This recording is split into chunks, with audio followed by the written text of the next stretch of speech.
Toi que Dieu a appelé pour le servir, Dieu a appelé pour que tu puisses le servir. Servir Dieu, c'est pas seulement servir en tant que pasteur et autre. Hein. Tout le monde peut servir Dieu. Dieu nous appelle à propager sa parole. C'est-à-dire ce que tu as reçu, tu le donnes tel que tu l'as reçu. Afin que l'Esprit Saint lui-même vienne et puis il accompagne l'enfant de Dieu là au niveau où toi aussi tu es arrivé.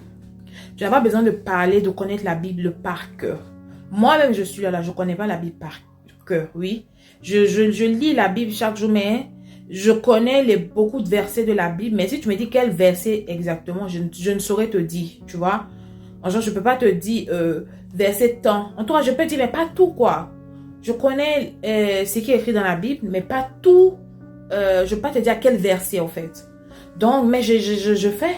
Avant, je disais, Seigneur, comme les pasteurs ou comme ceux que j'écoute, eux, ils disent, la Bible tombe, verset tant dit, verset tant, il faut que moi aussi. Ils disent, non.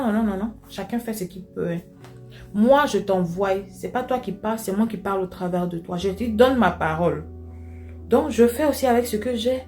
Il y a des moments où je connais les versets, je dis verset tant. Il y a des moments aussi, je ne connais pas, mais je me rappelle de la parole de Dieu, ce que la parole de Dieu disait à ce moment-là.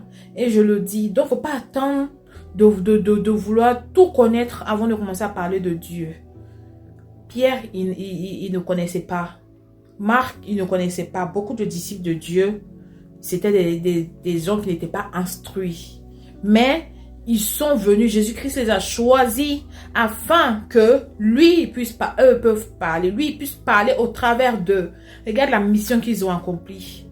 Regarde la mission qu'ils ont accomplie. Pourquoi est-ce que tu penses que Dieu ne peut pas faire pareil avec toi? Il peut le faire. Juste laisse-le te conduire. Toi-même ne te condamne pas. Ne te dis pas que ça je ne peux pas faire. Avec le français que tu as, tu viens, tu parles de Dieu. Il y a des âmes qui vont comprendre, même s'il y en a d'autres qui ne comprennent pas, mais ce que Dieu a mis sur ton chemin pour comprendre, ils comprendront. Donc, il ne faudrait pas que ça soit un blocage pour toi, ton langage pour pouvoir parler. Au fur et à mesure, tu pourras t'améliorer. C'est comme moi, au début, je ne pouvais pas parler devant une caméra, mais au fur et à mesure, j'ai commencé à être à l'aise. Au début, il y a plein de choses dont je ne pouvais pas faire. Le fait de m'arrêter devant une caméra, même, c'était comme l'effroi. En fait, j'avais même pas commencé, même que j'étais déjà effrayée. Mais me voici aujourd'hui, je parle. Je ne suis pas parfaite. Je ne suis pas éloquente. Mais je donne ce que j'ai reçu. C'est-à-dire ce que je vois dans la Bible. J'essaye de le dire comme je l'entends. Et c'est tout. Et je sais qu'il y a des âmes qui seront sauvées grâce à ça. Je sais qu'il y a des gens qui vont écouter. Les autres qui veulent écouter de l'éloquence, ils vont aller écouter sur les autres qui sont éloquents. Donc, chaque âme a une destinée, a une voie à suivre.